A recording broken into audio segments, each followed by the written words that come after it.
Alright guys, welcome to and welcome back. I'm so Monica and I'm so ready to show you guys the second part of my new sheath dress pattern. Stay tuned. We're just going to take this off of here and we're going to lay this across here. I am eager to get started and to see the end of this and see if what we've come up with. And what I decided was, since this, you know what, I was going to use the old pattern for that, because the old pattern is bigger, even though it's boxy, but it's still bigger. I'm just going to use the new pattern. But y'all see what I'm saying? Like, it's bigger, so it would, because we need the back to be bigger than the front. Because of, you know, you got more fat in the back than you do in the front. Especially since I'm small up top. Anyway, we're just going to go with this. You just got to keep going. So I'm going to slide this down some, because I'm going to make sure I get this at the top.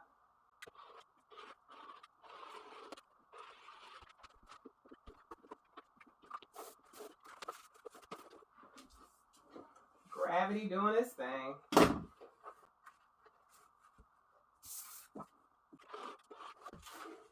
Look at that.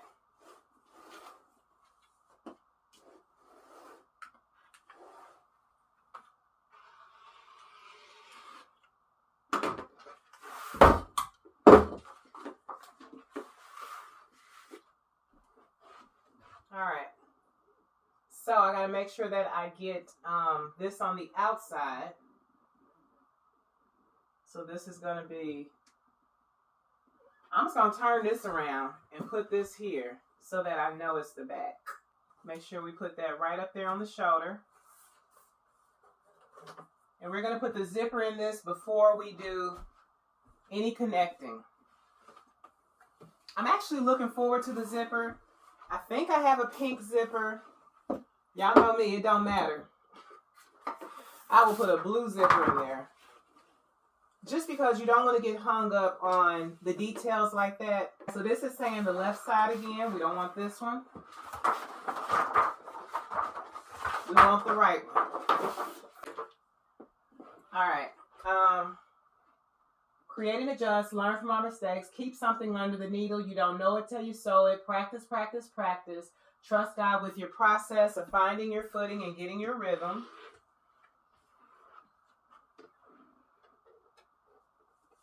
Better fabric is coming, better patterns are coming. So here I am speeding up the process. I made sure not to say anything so that I didn't have to worry about cutting anything out of the video. But I'm going to do this more frequently because you guys are very much familiar with my process. I don't know about the cut on this one, y'all. I don't know. I was kind of struggling with the cut on this one. All right, and we're going to pin this way. Right up there. Looks good to me. So we got our sides, we have our backs, we have our front, we need our middle. And I was thinking, I was like, we also need some sleeves, Lord. We need room for sleeves. So far it looks like we are using up a nice amount of this fabric. Like, we're not wasting it. We ain't playing around. Y'all, I'm going to Joann's on my off day. Y'all know whenever I get a good tip, I like to go and do what I do with it. These little weird pieces. And none of them are enough for the middle piece. Because the middle piece looks like this. Remember? It's going to go right down the center. I kind of don't think we need that. I feel like I want to put some black stretchy fabric right there just to... We're going to stick to the plan. Stick to the plan. Hold on. Wait a minute.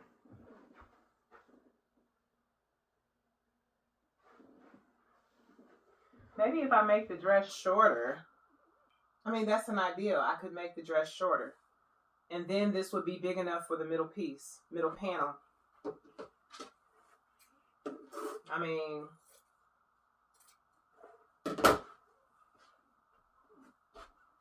that's what it's looking like, y'all. It's looking like it's going to be a shorter garment. What I'm concerned about is the midsection. Not the stomach, but making sure that I have room in the back and that it doesn't look smashed in. I think I'm going to give myself a bigger midsection. You know what? Something's telling me to just stick with the plan. Because we don't know if this middle piece is, you know what I'm saying, sufficient or not. And we won't know if we don't give it a chance.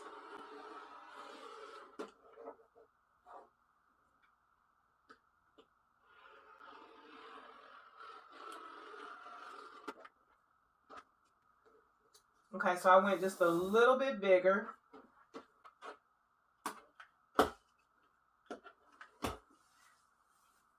Which, that could technically be an easy fix. Put this right on there like that. Slide it up. Or maybe this one. We just keep on going. We just keep on going.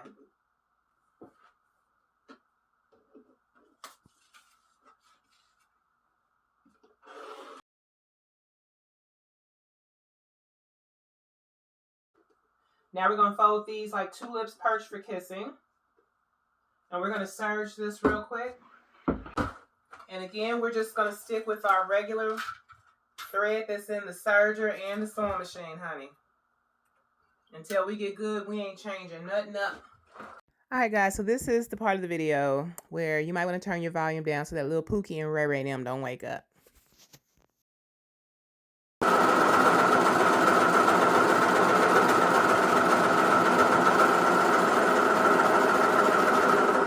Listen to that purr.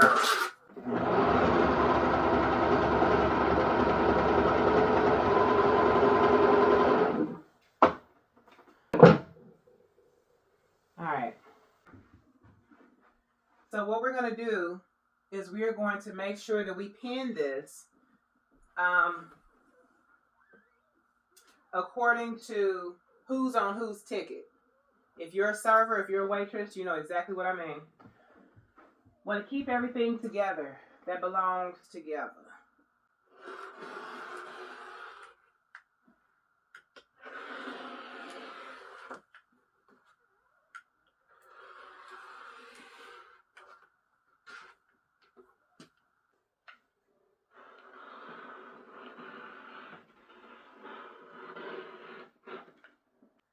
Better fabric is coming. Better patterns are coming.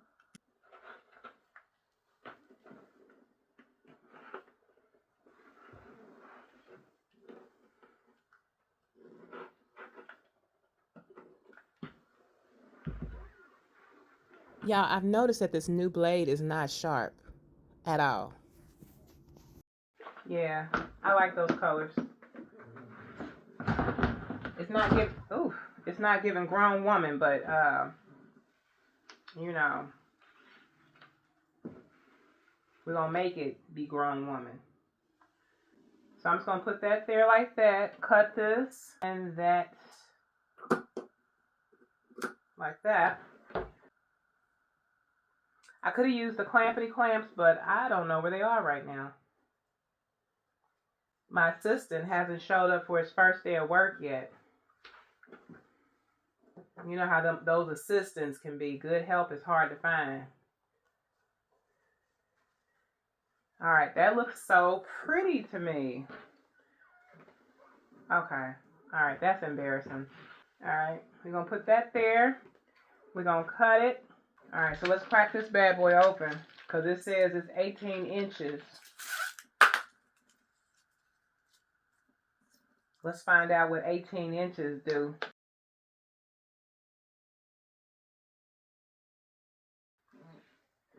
So now we're going to see where this is going to be. Open it up just a little bit. Now this would be like the 5th zipper I've ever put in something. So I still don't have it down. That's why I said that. I said that to say. And we're just going to open it up.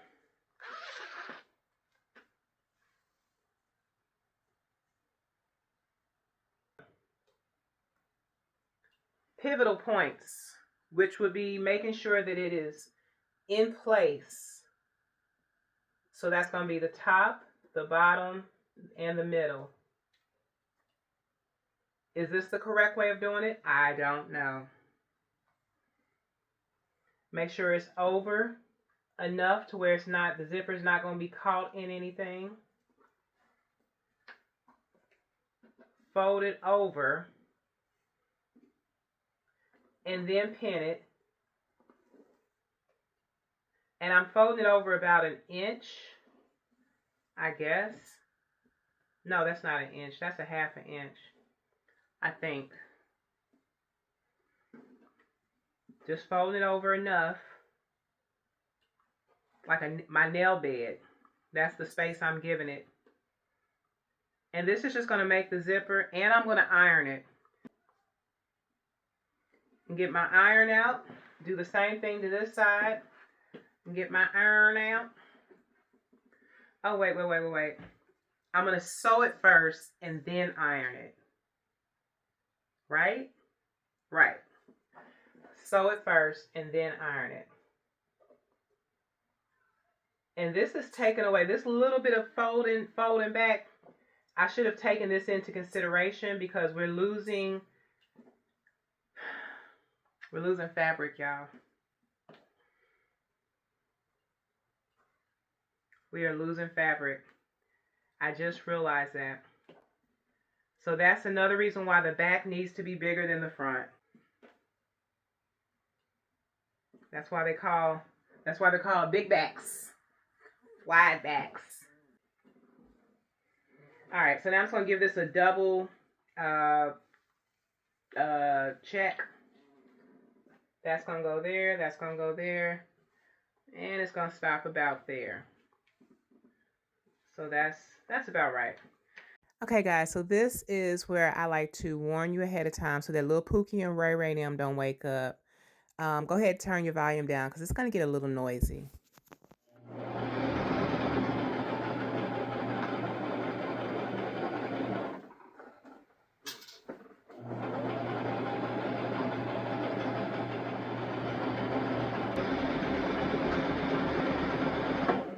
All right, presser foot over, needle up, slide it out,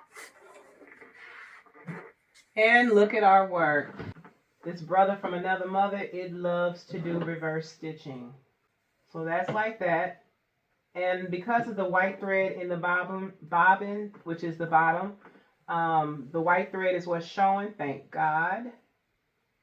Because we really didn't want to see that green thread, which you can barely see. You can barely see. Y'all, I'm not sitting here passing gas. This chair is rubbing up against my skin. Anyway, so now I'm seeing that this is see-through, as I can see the presser foot through there. But yeah, I can see that. I see all that through there. Let's keep going, shall we? This one will be sped up for your convenience.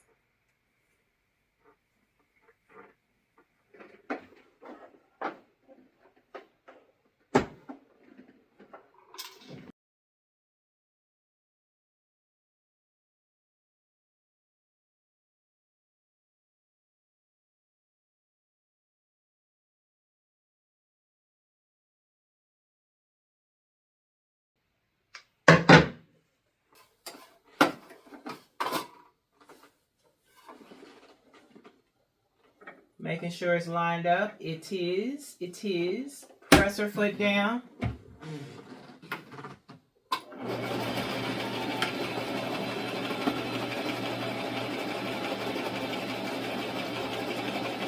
Green thread is showing. That's all right. That's all right.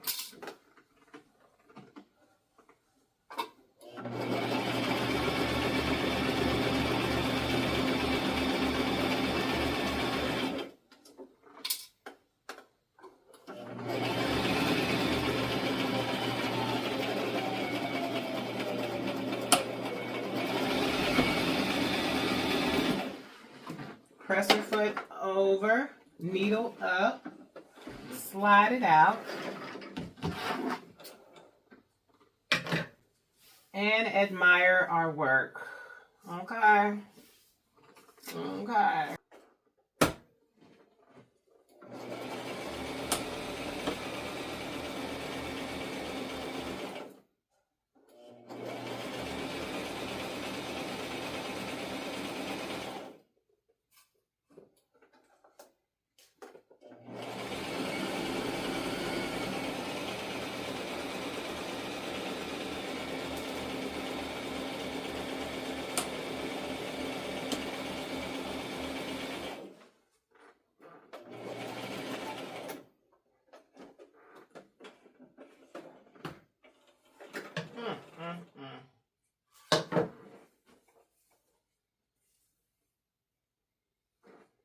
All right, so now we fold it inside out, upside down, round and round, inside out. That's a Diana Ross song. Anyway, let's keep going. All right, so we're gonna serge this actually. Turn it on and go to town.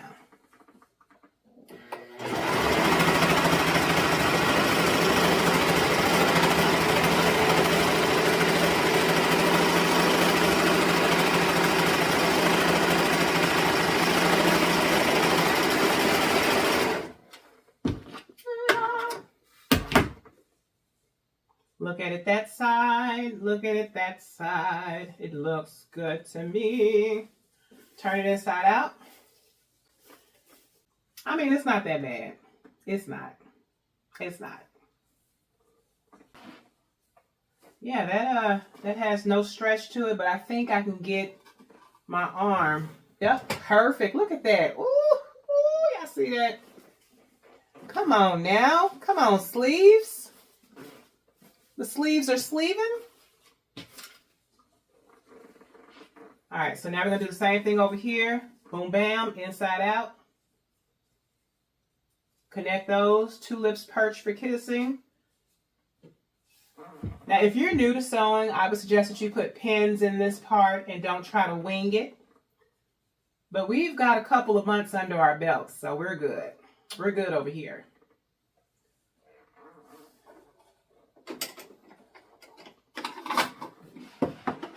This is the first time I reached for it with this outfit, this dress. Reach for the pedal, and I'm breaking myself out of that habit, y'all.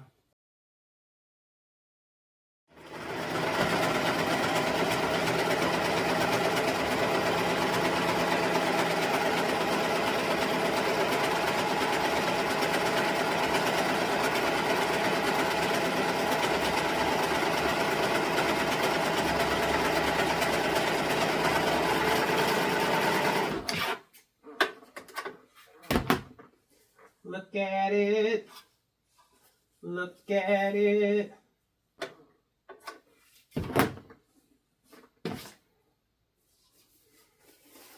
I was intentionally trying to take a little bit of fabric off of this one because the other one, as y'all saw, some fabric came off of there. So I wanted to make them as uniform as possible, but that didn't happen on this one. I don't know. I guess because I got cocky on that last one. We ain't got to put pins in it. I got a couple months under my belt. Then I start slicing the fabric all wrong. Anyway. That in there. This right here. That in there. This in here.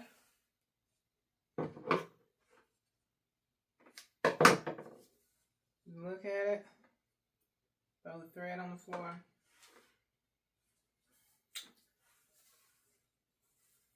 This don't make no sense. The feeling that I get from sewing this. You would have thought I was making a whole Toyota Corolla and putting the wheels on it and the engine, dropping the engine in it. Like, this feels amazing. I just created something. These two colors were not together at first. These were not sleeves at first. Okay, I know I look stupid, right? I look silly. But the sleeves always do it for me, y'all. It's like this is an outfit. Okay, maybe not this by itself, but let's keep going.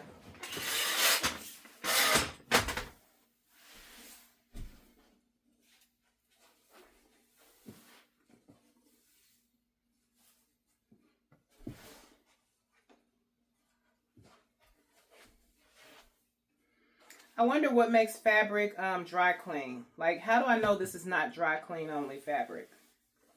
Is that a dumb question? Is it once the interfacing gets in it, then that's when it's like, oh no, don't you wet this, honey. You better dry clean this. Once the interfacing gets in there. Anyway. So let's go ahead and plug our iron up. It would be nice if we had some sort of like a flat iron or something small. One of those tiny irons. That's what I need. I need a tiny iron, y'all. I don't want to plug up the real deal. I want one of those cute tiny irons like what y'all got. Y'all know what y'all be using. I can hear my sister now saying, girl, if you don't plug in that big family size industrial iron you got and stop trying to waste money. I hear you, girl. I hear you. But I'm trying to be an entrepreneur. You can't be cheap and be an entrepreneur. You got to be willing to spend the money, honey. You know, when you can't figure out which one to unplug, just unplug all of them.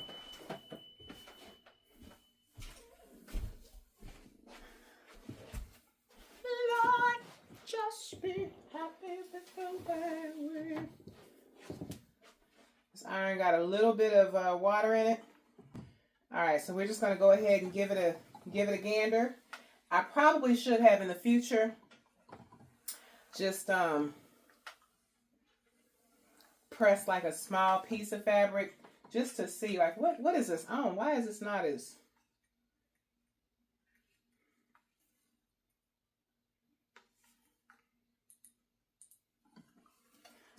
I mean, I know I just plugged it in. There we go. It's hot now. I was a little worried. Let's go ahead and iron the whole thing and stop being lazy. Okay, let's do that. Let's do one side at a time. Yeah, no, yeah. So I find that I'm actually starting to enjoy the ironing aspect of sewing. I think it's the setting up for the iron that I don't like. But yeah, let's just go ahead and iron this and press it. Ayo, press it. Ayo.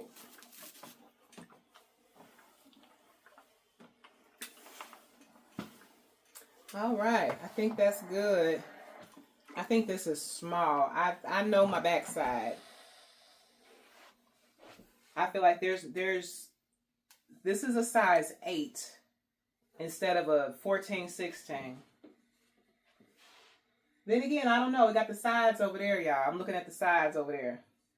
But let's go ahead and put our pins in our zipper area. We can do that while it's on the ironing board, can't we? I think we can. Lay that just like that.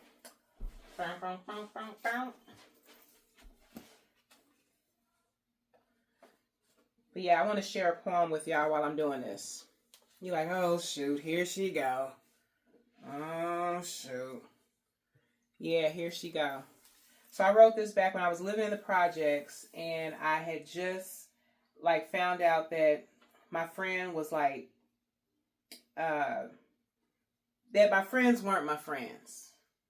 I found out that, you know what I'm saying, people that I was dating. But no, they weren't as faithful. Friends weren't loyal. Boyfriend wasn't loyal. I wasn't loyal. It was just a den of thieves. But yeah, so I wrote this poem, and I want y'all to hear it. So it says, me and my seeds shall rise above the dirt and blossom for the world to see. For I am no longer affected by the weeds surrounding me. For I am a different kind, and I do not fit in with weeds. At times I found them growing on me. and my Creator ripped them away, freeing me of clutteration and suffocation. Now I notice them growing, but in smaller moderations. Knowing my roots and loving my color, I no longer desire company from another. I played the role and damn near withered away. My petals began wilting, my stem too weak to support my intention. I gravitated to the soil so I wouldn't have that far to fall. Then the sun came out and brought all that to a halt. He spoke and he said, listen, you are surrounded by death, deceit, despair, and despise. The weeds have camouflaged themselves to be roses in your eyes. They've covered your whole essence, hiding the one true rose.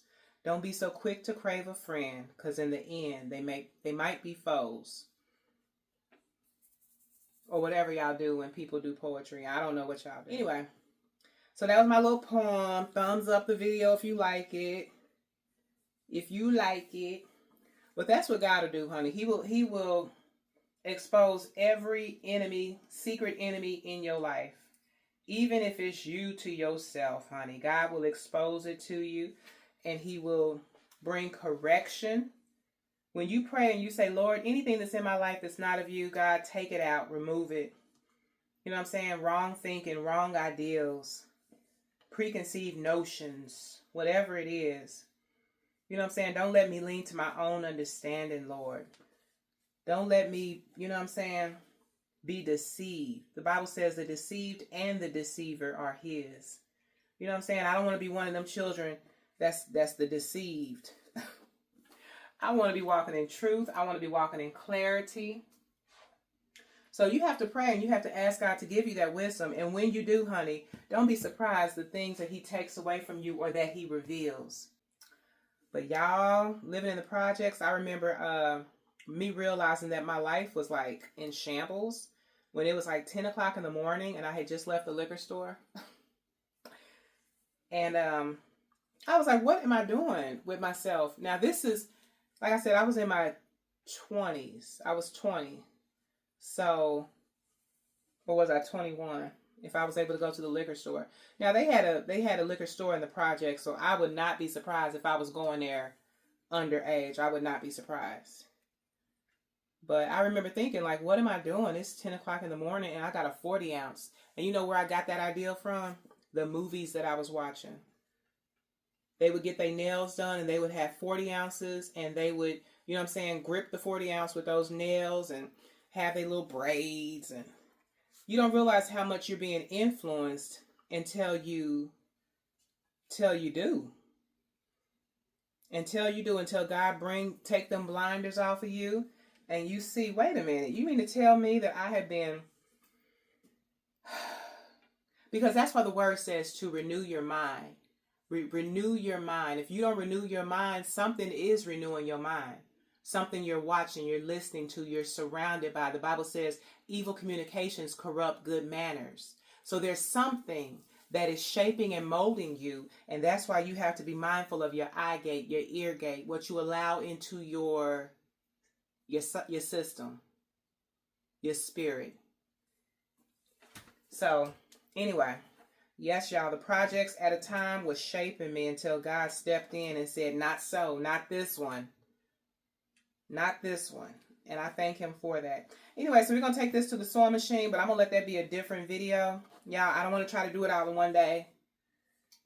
Okay. Thanks for watching and listening.